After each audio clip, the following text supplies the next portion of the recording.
Perkenalkan, nama saya Agiana Mihandayani, NIM 192531626, kelas Farmasi A, mahasiswa Farmasi, Universitas 19 November, Kolaka, Fakultas Sains dan Teknologi, Prodi Farmasi.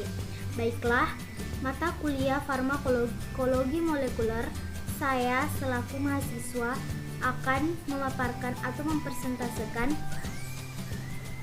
materi tentang obat yang bekerja pada enzim, yaitu klorpropamid. Adapun dosen pengampunya yaitu Pak APT Eva Feryadi S.Farm M.Farm. Enzim merupakan senyawa organik berupa protein yang berfungsi sebagai katalis dalam metabolisme tubuh, sehingga disebut juga biokatalisator. Klorpropamid adalah obat antidiabetes mellitus tipe 2 yang termasuk ke dalam golongan sulfonylurea.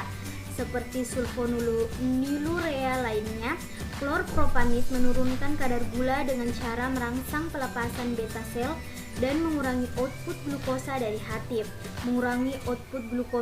hati.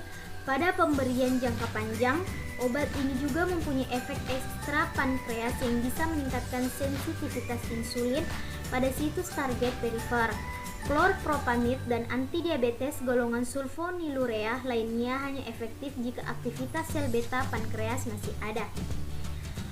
Kegunaan klorpropamid adalah untuk pengobatan diabetes mellitus tipe 2 jika kadar gula darah tidak cukup dikendalikan dengan diet, latihan fisik, dan penurunan berat badan saja. Obat antidiabetes oral golongan sulfonylurea digunakan untuk pasien yang tidak memiliki kelebihan berat badan atau yang tidak dapat menggunakan metformin. Diabetes mellitus tipe 2 atau biasa juga disebut diabetes tipe 2 adalah suatu kondisi kronis yang mempengaruhi cara tubuh memproses gula darah atau glukosa. Pada diabetes tipe 2, tubuh tidak memproduksi cukup insulin atau menolak insulin. Patofisiologi diabetes mellitus tipe 2 terjadi sebagai akibat kombinasi beberapa aspek yang berlangsung lama, dapat bertahun-tahun secara subklinis. Aspek-aspek tersebut adalah yang pertama, penurunan sekresi insulin. Penurunan sekresi insulin terjadi akibat disfungsi sel-sel beta pankreas. Suatu penelitian menemukan bahwa gangguan fungsi sel pankreas ini terjadi secara dini, bahkan sebelum adanya resistensi insulin. Kedua, resistensi insulin.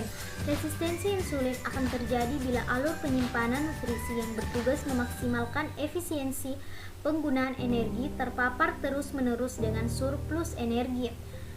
Surplus energi ini akan menurunkan sensitivitas insulin. Paparan surplus energi dalam jangka panjang akan menyebabkan sensitivitas insulin semakin menurun hingga terjadi resistensi insulin, terutama pada jaringan otot, hepar, dan lemak.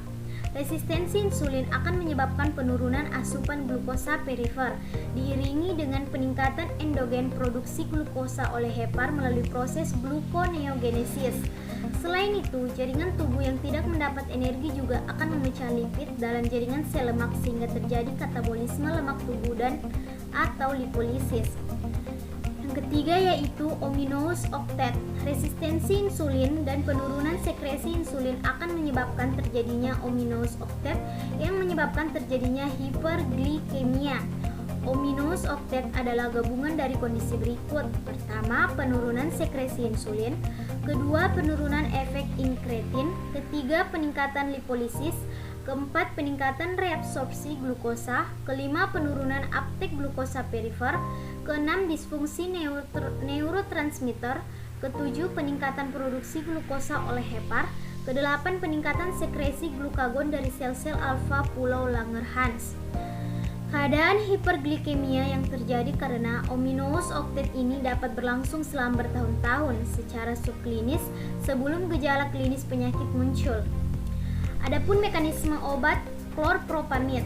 Klorpropamid bekerja dengan cara menstimulasi sekresi insulin endogen dari sel beta pankreas dan menyebabkan meningkatnya sekresi insulin, sehingga obat ini hanya efektif pada pasien yang memiliki fungsi sel beta pankreas. Obat ini juga menunjukkan aktivitas antidiuretik dengan meningkatkan vasopresin di tubulus ginjal. Adapun farmakokinetiknya, yang pertama penyerapan. Mudah diserap dari saluran pencernaan, waktu untuk memuncak konsentrasi plasma atau dalam 2-4 jam. Kedua, distribusi, melintasi plasenta dan memasuki ASI. Volume distribusi 0,13 sampai 0 M23L atau kg. Peningkatan protein plasma 90%. Ketiga, metabolisme, menjalani metabolisme hati yang luas sekitar 80%, terutama oleh isoenzim CYP2C9. Terakhir yaitu ekskresi melalui urin sebagai metabolit dan obat yang tidak berubah. Waktu paruh kira-kira 35 jam. Baiklah, itulah tadi penjelasan atau pemaparan materi tentang obat yang bekerja pada enzim. Lebih dan kurangnya mohon dimaafkan. Wabillahi taufiq wal hidayah. Wassalamualaikum warahmatullahi wabarakatuh.